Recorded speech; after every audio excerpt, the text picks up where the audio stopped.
Et bonjour à tous, j'espère que vous allez bien. Bienvenue pour cette nouvelle papote qui va traiter aujourd'hui du changement ou plutôt du non-changement. Comme d'habitude, je vais utiliser une situation concrète pour illustrer cette papote aujourd'hui. Et j'aimerais vous parler de Christiane. Christiane est venue me voir à plusieurs reprises à cause d'un surpoids important. Et voilà, nous avons entamé ensemble un suivi qui a débuté un peu avant les grandes vacances, donc un peu avant le mois de juillet-août. À ce moment-là, je lui propose diverses tâches comportementales qu'elle réussit à bien mettre en place et elle entame une perte de poids, un allègement petit à petit, voilà, tout à son aise. Et en même temps, nous faisons des séances d'hypnose et des séances de MDR. Et puis les vacances se passent et on ne se voit pas. Et voilà, elle revient par après. Donc elle revient juste après les vacances. Nous faisons un peu le point et on se dit qu'au final, il n'y a pas énormément de choses qui changent. Dans le sens où en fait les différentes séances d'hypnose qu'on a réalisées et les différentes séances de MDR n'ont pas porté les fruits qu'on aurait espéré. Et donc évidemment à ce moment-là, vu qu'en plus pendant les vacances les tâches comportementales ont été un peu laissées tomber, c'est un petit peu comme si Christiane repartait de zéro et qu'il n'y avait vraiment eu aucune amélioration. Et donc on se pose un peu la question ensemble si on continue le suivi ou pas. Et se pose également en parallèle la question de la volonté de changer, qui n'est pas une question en fait de volonté, mais qui est peut-être plutôt un phénomène de l'inconscient qui empêcherait Christiane de perdre du poids.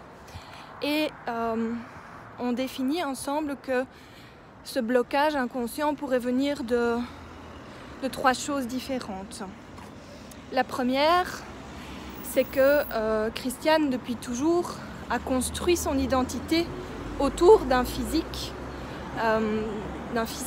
fort, comme on pourrait dire, et qu'il y a peut-être inconsciemment une peur de perdre son identité si elle n'a plus ce physique de femme forte qui en impose.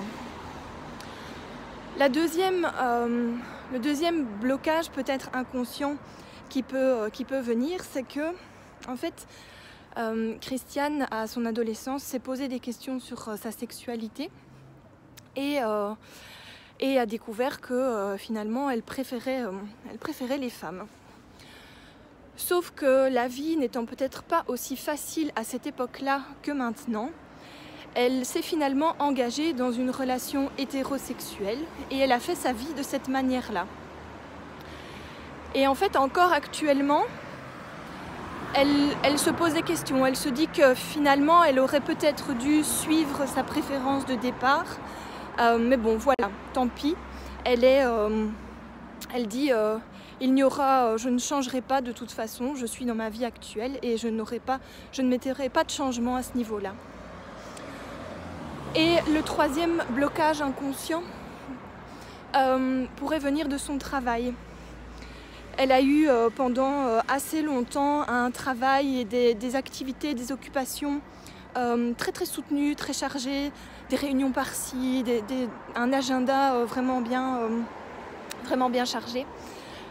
Et puis pour x, y raison, elle a décidé, ou les choses ont fait que elle a stoppé ces activités-là et elle est entrée dans une activité professionnelle beaucoup plus calme, avec beaucoup moins de réunions, beaucoup moins d'intensité, beaucoup moins de choses. Et elle se dit que peut-être elle regrette un peu cette activité professionnelle antérieure. Et du coup, on est là face à trois blocages qui peuvent être des blocages inconscients. Ceci dit, Christiane dit clairement ma vie ma vie sexuelle actuelle, en tout cas sa situation actuelle, ne changera pas. C'est pas sa volonté de changer et de se réorienter vers ses premières préférences. Au niveau du travail, non plus. Elle dit peut-être que mon travail du passé me plaisait mieux, était plus épanouissant, mais je ne changerai pas mon travail actuel. Et donc, peut-être que tous ces blocages, peut-être des sortes de frustrations, participent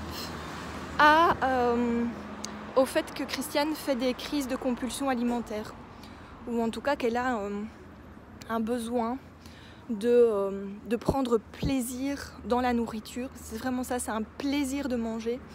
Peut-être que du coup, ces frustrations s'expriment dans cette seule